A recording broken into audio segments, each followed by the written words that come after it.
kind of making of the Iron team. For those of you who don't know all of you guys, actually, which is awesome. I'm Zack Bertges, a triathlon coach. I've been in town for 12 years. Been training, personal training, and coaching involved with health science and physical therapy for the last 6 years. So this has been a really cool experience so far.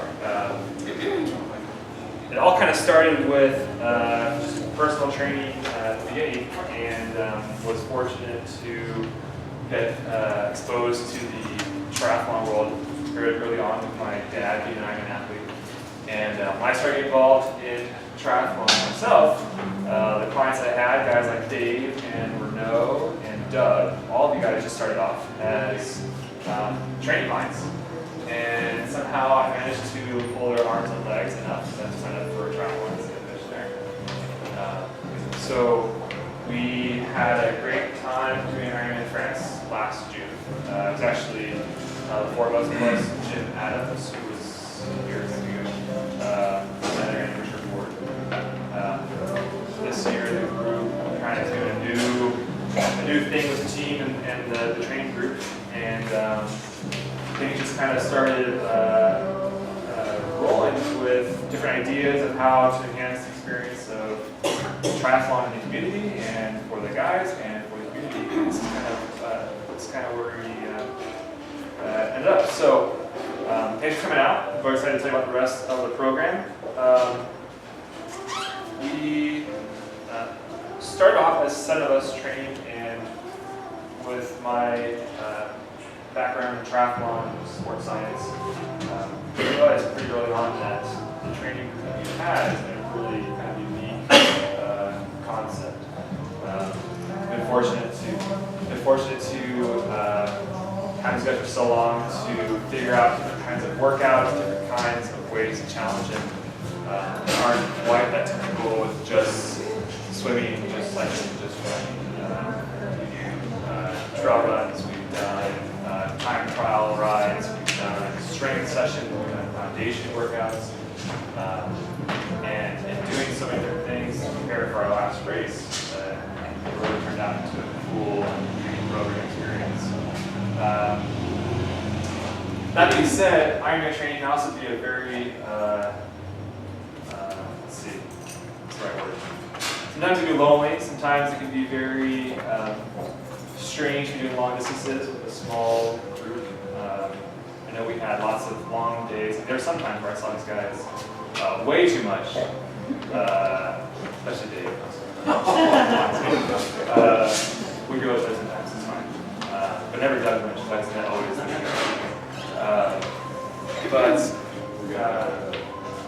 so part of the reason why we started this Iron team is, and why we're kind of opening it up now, is the training experience is very cool. That's actually the best word. It's a very fun environment, and we really, I personally wanted to open up kind of like the camaraderie of the community back to the team and vice versa. So that's why this year moving forward, we're opening up the team for anyone that wants to be on the team, that wants to take part in a couple different elements, but one being, one kind of team workout per week. That's totally independent of your abilities. So that will basically establish kind of a team camaraderie feeling that we have been fortunate to have but want to share. The second part is kind of like a monthly social environment too, because we already teach it way too much as it is, so conference. Like I said before too, with different kinds of workouts, I want to look to spread those workouts to other people in their training programs. And the third being, for our sense of helping and giving back, we have happily worked out a partnership with the United Boys and Girls Club, which has 4 centers in Santa Barbara, and basically assists over 5,000 kids annually. Donna Reeves here is from the Boys and Girls Club. Welcome, Donna. Would you mind to say a couple things about You can say whatever you want. so that way you can see everybody. And I apologize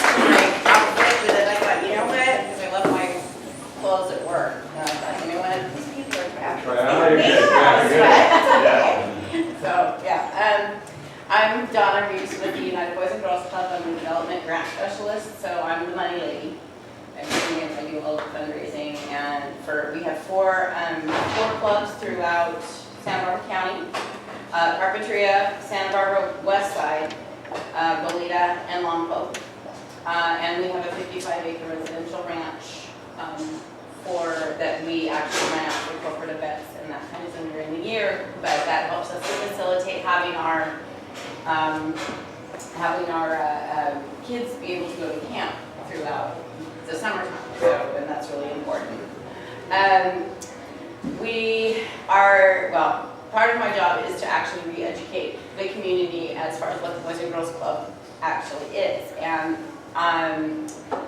it used to be that it was a drop-in center where you would just take your kids, or they would get to school. Somehow school, it was a drop-in center. So from school, they would go to the Boys and Girls Club and play basketball and do sports and just kind of hang out until the parents came and got them.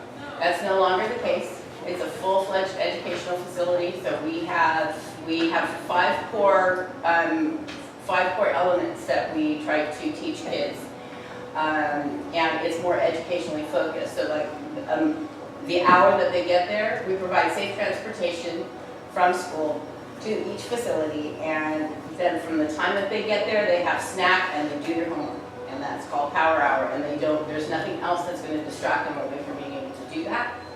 They have to, and we bring in tutors and volunteers from the community that will come and help supplement their education, because that's more what we do is from an educational standpoint, and that covers not just book learning, but it also covers character development, health and life skills, the arts. We do have sports and recreation, but for the most part, those things that aren't going to impact them in a personal way to build character and to help them, survive and live and make, better informed choices, those things are kind of put on the side until we don't, distract from that. So we have over 7,000 kids throughout the county that we facilitate helping and supporting, and that also includes like club programs and basketball leagues and things like that each one of our facilities covers. So we have also implemented and partnered with several different volunteer corporations have kind of adopted a certain aspect of each club. So like right now we're in the process of building organic gardens so that we can actually teach kids about learning how to grow food, teaching them about nutrition. I'm in the process of raising money for and writing a few grants to some of the local foundations to see if I can get money to help rebuild the kitchen so that we can actually have a nicer facility for them to be able to learn about nutritional eating and how the different types of food and how what it does for your body and helping to supplement that. So we have a lot of programs that we're doing. So and we're just really thankful for Zack to contacting us and being able to establish a partnership with him so that we can we would love to have any kind of volunteer help. It's not just financial. we would love volunteer help as well, and so if there's anything that we've talked about different programs that we can help with teaching the kids about safety, bicycle safety, running clinics, swimming clinics, all of that kind of thing. And we're just very thankful